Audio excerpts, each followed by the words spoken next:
hopefully all of you guys got a chance to, spend some time with your families yesterday, and hopefully it was a lot of good food, a lot of good conversation, just a lot of fun for everyone. My Thanksgiving was great. It was a small group.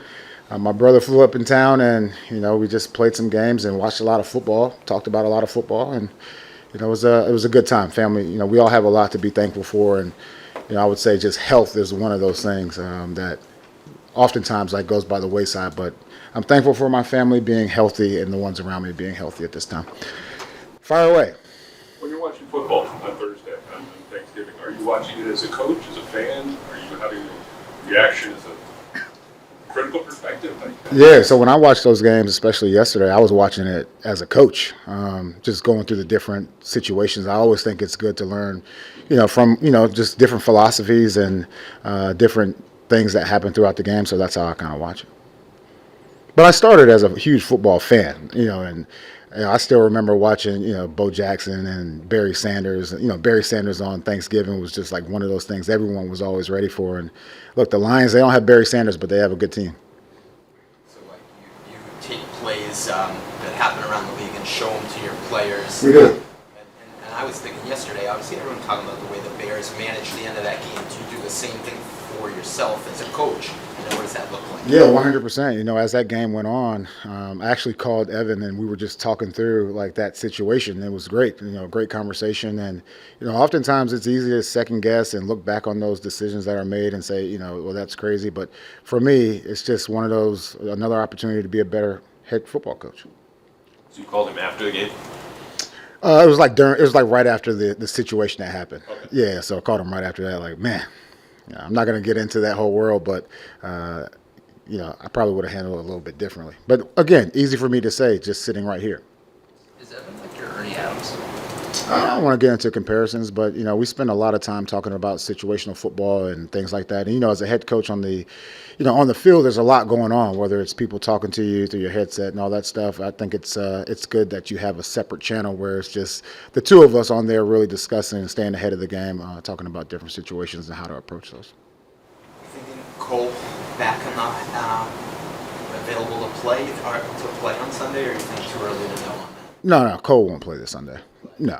I will say one thing, Cole, like I think I said this last time, look, he's done a great job, and really, every day in here, rehab, and then every day in here and all the meetings. So the mental aspect when he's ready to go shouldn't be too big of a hurdle for him. Just excited to get him out there, but not this week.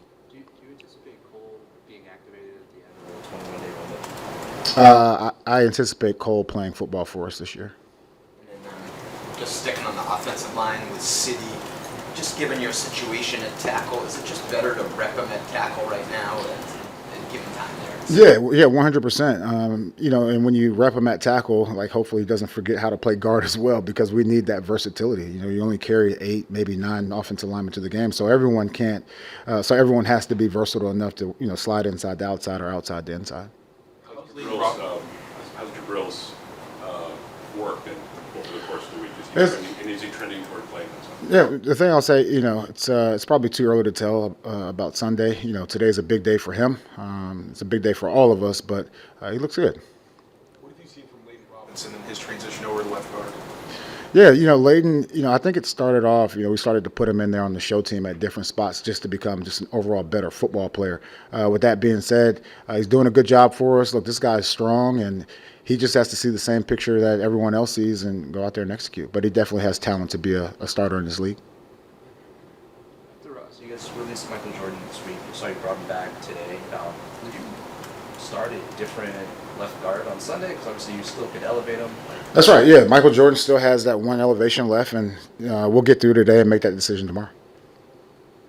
The one thing I would say, going back to versatility with a guy like Michael Jordan, he can play multiple positions, which is definitely valuable. Jerod, is this a GTFB game with Richardson and his arm strength? 100%. I don't even know who. Does everyone even know what that means? Yeah. Okay, I just want to make sure. I didn't want to have to explain that one, but yeah, 100%. And I would say, Joe's done a phenomenal job, being the show team quarterback this week. He's another one where GTFB when he has the ball in his hands, and it's been good practice. I will say this, the quarterback design runs is just a different element with this quarterback, and look, we all have to be on the same page. game kind of popped up during practice. I was curious, how did you feel about this week of practice? And did guys seem more locked in? Yeah, and I tell the guys there's nothing more important than practice, and especially Friday practice, because you hit everything, especially the red area, but also the early down stuff. And he's 100% correct. It shows up in practice. You make those guys run and do all those things, and it just trickled over into the game. And we can't play that way and expect to win football games. Jerod, did you guys do anything in-house Thanksgiving related? I know some assistants, when you were an assistant, would get together on Thursdays, but anything Wednesday night or yesterday? No, not so much. I know some of the coaches went to other coaches' homes, and my door's always open, for some of the coaches as well. But it's also one of those times, especially with the bye week being so late. It's like I just need a day to myself, and I hit the Irish goodbye a couple of times, but I came back. How have you managed that? Understanding this wasn't new information, you knew it as soon as May, but anything built in this season saying, hey, our bye is not until week 13. How have you managed that? Yeah, like some of those Victory Mondays, like they shouldn't have really been Victory Mondays. You only have, a few wins, but that was a way to try to keep those guys fresh as well. You have to find, use different techniques and, change the times of certain things to kind of get these guys fresh, especially at this point in the year. It's all about, being healthy and being fresh out there. How important is it to preach to your team that it's important to get a win before your bye week and kind of go in with some momentum, or is it more like just another week? No, it's huge. It's not just another week. I would say every week we're trying to go out there and put on a good performance and walk away with a win. But 100%, even in the past, as a player, you're like, man, we better win this game because that's the difference between, maybe a 4-day break and a 3-day break or a 5-day break. So it's definitely important. And again, when you look over the last, it's easy to sit here and focus on the last game, but, the 4 games prior to that, I thought we were going in the right direction, and, we had a hiccup, and hopefully we can get back on track this week. One of the things that struck me listening to Kendrick Bourne on Tuesday or whenever it was, he talked about the detail of his route on 4th down in the last game, that he could have done better with the detail, and then listening to Alex Van Pelt talk about pop on the 3rd down play on the blitz. It should have been at 5 steps, but he did it at 3 steps. It made me think, sometimes we watch a play and see it's on, we might say, oh, the quarterback was inaccurate in the pass, but it was that really more maybe about the detail of the route running. And I guess my question, long-winded, how do you go through each game and evaluate that as you assess inefficiencies, I guess, in the pass? I would say oftentimes, and this happens in my family as well, like, what are you doing here? What are you doing there? And, they put blame on a person who it really wasn't their fault. Whether it's someone not getting lined up or we're snapping the ball too early, or it could, we'll sit here and say like the tackle jumped, but maybe he was on the right cadence and someone else wasn't. In saying that, look, we're all a unit, and all 11 of us on the field at the same time have to be on the same page to go out there and execute a play. Will you go up to a player in those instances if it's kind of great for you and ask like what they were thinking in that moment, or? Yeah, sometimes. Sometimes it's very easy to tell, who's at fault. And then there are other times where, whether it's a quarterback center exchange or something like that, it's both of them that should get, reprimanded for that. But at the same time, maybe the center didn't put the ball where it needed to be, or maybe the quarterback was out of there too fast. There's just so many different things that pop up. I think in some words you said recently, hey, these next 5 games, we need to figure out really who we can count on and kind of use moving forward. Who are some players that you need to find out a little bit more than others? Look, I would say, not to get too specific, but I will. You need a guy like Layden Robinson to show what he can do. We need a guy like Cole Strange before the end of the season to see what he can do. You could use Caden in that same bucket. We need to see what the receivers can do and what they're going to look like going forward. And that's the hard part for me. Look, you want to win right now, but at the same time, I think it would be a disservice to go to the end of the season and not know exactly what we have.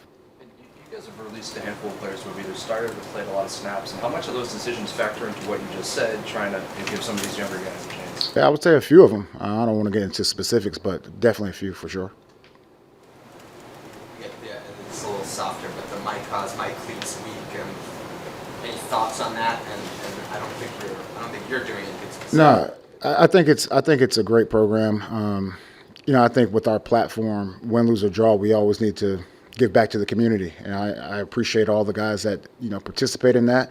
I probably should have participated, but I was in my dungeon trying to put together some game plans. But I think it's a great cause, and that's been a staple of this organization for a very long time, is giving back. You mentioned that routine. I'm curious, when you are in the midst of a losing streak, or just when you don't perform quite the way you want, is there more time that you put in, or do you try to keep your pattern consistent so you're doing the same thing again? Yeah, anytime you lose a football game, you try to put more into it. At the same time, the process is the process, and you go into a season, especially during a time of peace. Like, what does my process look like as far as preparing for a game? And look, I think we're on the right track. We want to win more games, but going forward, we have to lay the foundation down before we put the blinds up. All right, thanks, guys.